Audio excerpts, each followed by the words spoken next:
Well, our first speaker to kick off, give it up for Mr. Robert Siciliano. All right, Robert, are you ready? Let's do this thing. All right, there you go. This is the face of identity theft. Criminal hacker Albert Gonzalez and his organized web mob stole over 230 million records, including credit and social security numbers. This kid buried over $1 million in cash in his mom's backyard. Hey, if the whole speaking thing doesn't work out for me, I know my next business plan. It is said in 2001 that security professionals and software developers were about 1 year ahead of the bad guy in technology. By 2004, the bad guy was 2 weeks behind. In 2010, the bad guy is days, weeks, months, even years ahead of the good guy. We're losing this battle. We are functioning under a fundamentally flawed system. That means the social security number has become your primary identifier and it's available everywhere. Credit, as we know it, is wide open. There's no lock in the door. The bad guy gets your social, they get credit under your name. And fake IDs. What are fake IDs? Easily printed paper documents that can become who you are. I did some searches online and I found this website among many. This is novelty.com. Their tagline is your online supplier for novelty IDs. They say be who you want to be. Our system of identification is one that is based on the honor system. It is devised with the mindset that we are all sheep and there are no wolves. Further, there are 49 valid versions of the Social Security card in circulation. No rhyme or reason. There's 14,000 types of birth certificates. There is 200 plus forms of driver's licenses. No rhyme or reason to these identifying documents whatsoever. Further, 14 states are now producing forms of ID with no photograph on them like third world countries. Additionally, please tell me, what is a handwritten signature? This looks like an EKG graph. Right? A handwritten signature is supposed to identify who we are. It has no proactive security value whatsoever. What husband or wife has not forged their spouse's signature? It is a complete false sense of security. And then public records. The Government Accountability Office estimates that as much as 28% of our records are public.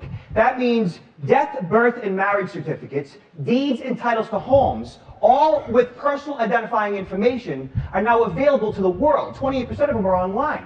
It used to be you had to go to the State House and City Hall to get these docs. Now they're everywhere. They're all over the internet. I did some searches online, and I found the quitclaim deed for Porter Goss. Who's Porter Goss? He's the former director of the CIA. Here is Porter Goss's signature, his social, his wife's Mary. I blacked them out. This is their private information available online to the whole world. If the former director of the CIA social's online, where's yours? What's happening is enterprise networks are becoming harder. Enterprise networks are your big banks, your major corporations that invest millions in hardware and software in the information security professionals to protect their data on their servers, which essentially is our information that they harbor. And as enterprise networks spend all of this money and these resources, what's happening is unprotected networks are sniffed out by the hackers. Unprotected networks are the small to medium businesses, the moms and the pops. It's you and I. It's that unprotected wireless connection to the internet that you have at your home or your office that then becomes the path of least resistance for the bad guy to get into the bank's server. They're going after you now. So what's happening is social media identity theft is when the bad guys use your social media to crack the code. They go to your Facebook page to get your kids' names, your pets' names, your birth dates, your wife's and your mother's maiden name, and they use that information to answer the qualifying questions that you filled out when you signed up for online banking in that email program. This information allows them to reset the password on your social media and on your online accounts. Peer-to-peer file sharing is software you download and install on your computer that allows you to get free pirated music, movies, and software from other people's PCs on the peer-to-peer file sharing network. Problem is that P2P can also open up your hard drive's My Document folder, which means you share your PDFs, your Word documents, and your Excel files with your information with the world. Phishing is emails that we receive that look like they're coming from Bank of America, PayPal, AOL, your bank, that look legitimate. The whole idea behind them is to get you to click on links like this one that says click on www.bankofamerica.com. And you would think if you click on that link, it brings you to your bank. But in fact, it brings you to a spoofed fake website designed to steal your credentials. The Nigerian 419 scams work so well because people are often naive, gullible, and sometimes greedy. Fishers made $9 billion last year. Developing countries like China and India are now providing scammers with fresh meat. Scams that you and I might have fell for 5 years ago, they're falling for today. And spyware is commercially available software, also in the form of a virus that when installed on your PC, allows the bad guy the option to record all your emails, chats, keystrokes, and websites visited. They can see every single thing that you do on the computer. If you go to the wrong website, click the wrong link. A 14-year-old from Romania can remotely control your computer all day long, might be doing it right now.